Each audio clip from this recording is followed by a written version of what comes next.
বাংলাদেশে প্রায় 10 লাখের বেশি হচ্ছে বিজনেস উদ্যোক্তা রয়েছে।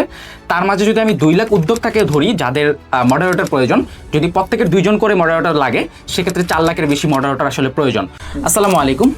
আপনি যেহেতু এই পর্যন্ত এসেছেন, তার মানে হচ্ছে আপনি অনলাইনে ইনকাম করার ব্যাপারে বেশ সিরিয়াস। অনলাইনে ইনকামের কথা বলতে গেলে প্রথমে যে ব্যাপারটা আসে, আসলে এটা স্ক্যাম কিনা।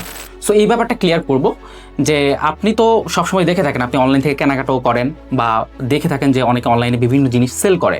সো যখন কেউ একজন কেনাকাটা করে, তাকে মেসেঞ্জারে নক করা হয়, তারপর ওইখান থেকে রিপ্লাই দেয়, তাকে বোঝানো হয়, প্রোডাক্টের সম্পর্কে জানানো হয়, তারপর ওইটা সেল হয়।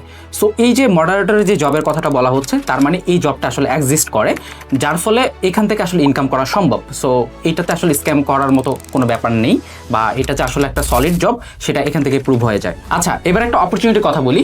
বাংলাদেশে প্রায় 10 লাখের বেশি হচ্ছে বিজনেস উদ্যোক্তা রয়েছে। তার মাঝে যদি আমি 2 লাখ উদ্যোক্তাকে ধরি যাদের মডারেটর প্রয়োজন, যদি প্রত্যেকের 2 জন করে মডারেটর লাগে, সেক্ষেত্রে 4 লাখের বেশি মডারেটর আসলে প্রয়োজন। সো এই অপরচুনিটি আপনাদের গ্র্যাব করা উচিত।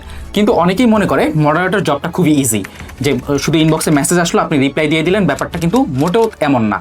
ধরেন আপনি নিজে একজন উদ্যোক্তা এবং আপনি একজন মডারেটর রাখলেন, যিনি হচ্ছে মেসেজে রিপ্লাই দিচ্ছে কিন্তু সেলস এনে দিতে পারছে না। সো সেক্ষেত্রে আপনি কি করবেন? আপনি অবশ্যই তাকে রাখবেন না। সো প্রত্যেক বিজনেসে এমন একজন মডারেটর চাই যে আসলে হবে অনেক দক্ষ এবং সেলস মেশিন। এখন প্রশ্ন আসে, আপনি কিভাবে দক্ষ একজন মডারেটর হবেন, জব রেডি হবেন এবং জবটা পাবেন? ঠিক এই জায়গাটাতেই আমরা কাজ করতেছি। অর্থাৎ আপনি একজন দক্ষ মডারেটর হয়ে জব পাওয়া পর্যন্ত যা যা করা লাগে A to Z সবকিছুই হচ্ছে আমরা এই জায়গাতে কভার করেছি। সো তাহলে আর দেরি কেন?